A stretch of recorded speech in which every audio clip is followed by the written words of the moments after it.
On July 21, 1959, the Boston Red Sox become the last team to debut a black player when Elijah Pumpsie Green appears in a game as a pinch hitter and shortstop. Green's debut with Boston comes 12 years after Jackie Robinson's historic debut with the Brooklyn Dodgers.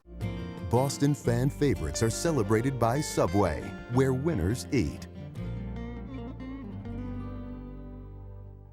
A full 12 seasons after Jackie Robinson broke baseball's color barrier, the Boston Red Sox finally had an African-American take the field. The year was 1959, and the player was Pumpsie Green. Never really a full-time player, Green spent 4 seasons with Boston from 1959 to 1962, playing shortstop and second base, before finishing his career with the New York Mets.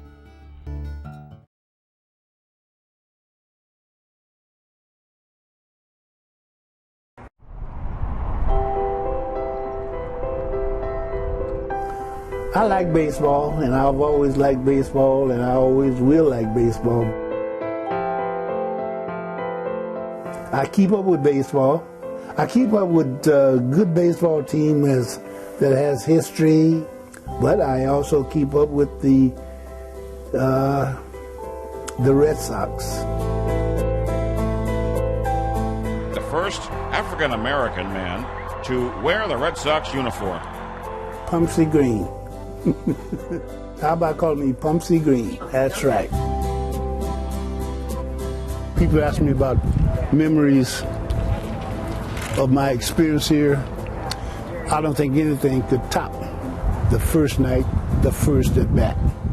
When I walked out on the field, people stood and gave me a big hand. It's number 12, Pumpsie Green.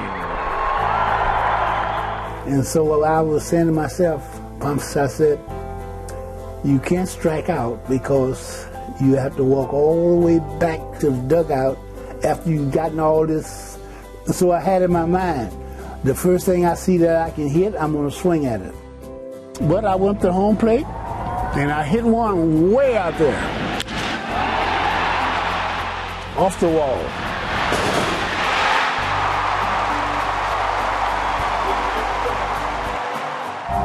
Hey, you might go out there, you might see him pretty now.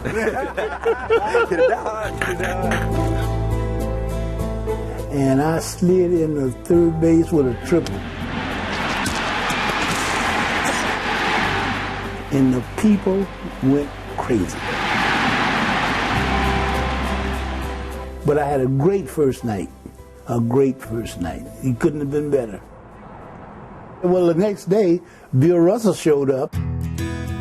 Because I knew him when he was here, when he was going to USF, right here. And I got reacquainted with him, and he lived in Boston. He took me out to his house, and that was where he fed me. And so I had a friend in Boston, and he'd drive me around, and so he told me he drove me around a little while and told me where I could go and where not to go. And I like being around Russell. He's a very smart guy. One of the smartest black men I've ever met. How you feel this year? I feel good, though. Did you lose a pound or two? I've been working on that. Okay. Because I remember seeing, I've seen you all the time, and I say... I lost 14 pounds since spring training, but I think I'm going to get it back. I need to go deep. Oh, okay. Okay, you can do it. Boy, And now to deliver tonight's final ceremonial first pitch. I'm going to throw a strike right down the middle with some, and you can get out the meter, the mileage thing, speed of it, How fast you got to in the high 90s. Won't you please welcome back to Fenway Park, number 12, Pumpsie Green.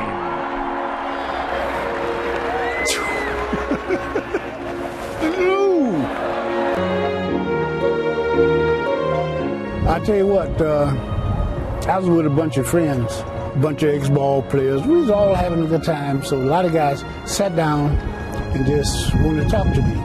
And so a friend of mine said, Pumps, I never asked you this, but how did it go for you when he was in Boston? So I sat down and I started to tell him. And I tell you what, I started choking up. This particular time, I started talking about what I did and how I got here and what happened. I started to cry. I said, "Turn." So I stopped.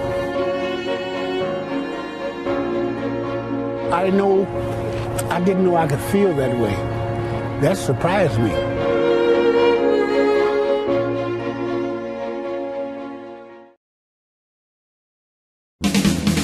Pumpsie Green returns to Fenway. I'm going to throw a strike right down the middle. 10 days later, the Red Sox honored another of the nation's pioneers. Former second baseman Pumpsie Green was at Fenway 50 years after he broke the club's color barrier in 1959. First time up, I went to home plate, and I hit one way out there, off the wall. Ooh.